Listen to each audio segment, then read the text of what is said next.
So as we just heard, Donald Trump is meeting with his cabinet in Washington right now, and the war on Iran is the key focus. The U.S. president maintains Tehran is, quote, begging for a peace deal, and he's warning the regime's negotiators they had better get serious about negotiations soon before, in his words, it's too late. So right now their Navy is sunk in the largest elimination of a foreign Navy that has taken place, maybe ever, but certainly since World War II.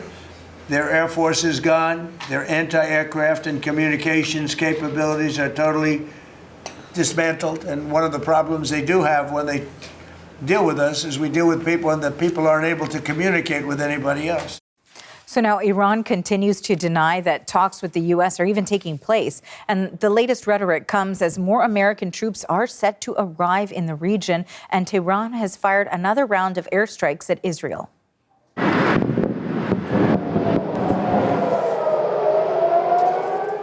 In Tel Aviv, the sound of sirens and several airstrikes could be heard across the city as residents took shelter. This is some video of a strike today that, as you can see, sent vehicles flying in the air. And at the same time, the Israeli military said it had completed a wide-scale wave of strikes targeting infrastructure in several areas across Iran. And the CBC senior international correspondent Sasha Petrusik is in Jerusalem tracking the latest developments in the conflict. He joins us now live. So, Sasha, tell us more about what we've heard from the U.S. president on this conflict. Yeah, Arthi, he's been doubling down on comments that he's been making for several days now that there are negotiations going on behind the scenes. But he also seems to be going a little bit beyond that now and maybe even trying to do some of that negotiating, or at least the pressure of negotiating, in public. He's getting a little bit more threatening, a little bit more frustrated with the fact that Iran continues to insist that there's no negotiations going on, that they may be receiving some messages, some proposals, some ideas through Pakistani mediators, but that, this is not negotiations. This is just communication.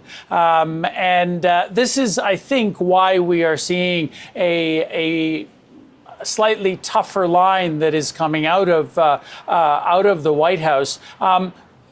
Let me give you just a little bit of what he said today. It's very similar to what he has been saying.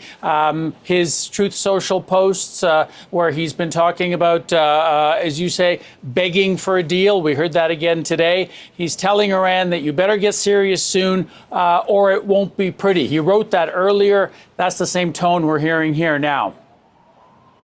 They are begging to make a deal, not me. They're begging to make a deal. And anybody that saw what was happening over there would understand why they want to make a deal. But they say, oh, we're not talking to them. Anybody would know that. And only a total fool. And they're not fools. They're very smart, actually, in a certain way. And they're great negotiators. I say they're lousy fighters, but they're great negotiators. And they are begging to work out a deal. I don't know if we'll be able to do that. I don't know if we're willing to do that. There is something that seems to be going on. The Pakistani foreign minister has said that there are indirect negotiations happening, and also we have a statement on through the Iranian news agency saying that Iran has responded to the initial U.S. proposals, Donald Trump's so-called 15-point plan, which includes a number of things, including that Iran give up its nuclear program and that it open up completely the Strait of Hormuz. Number of other things as well. We don't know the full details. They have not been revealed. But as I say, there is a threatening tone here, an undercurrent that goes with that. And part of that is also this whole idea of assassinating Iran's leaders. Both Israel and the United States have put a lot of effort into that in the last almost 4 weeks now. And we've heard the latest just today. Israel announced that that they have taken out a naval commander in Iran who was in charge of this strategy around the Strait of Hormuz and a number of other things. The U.S.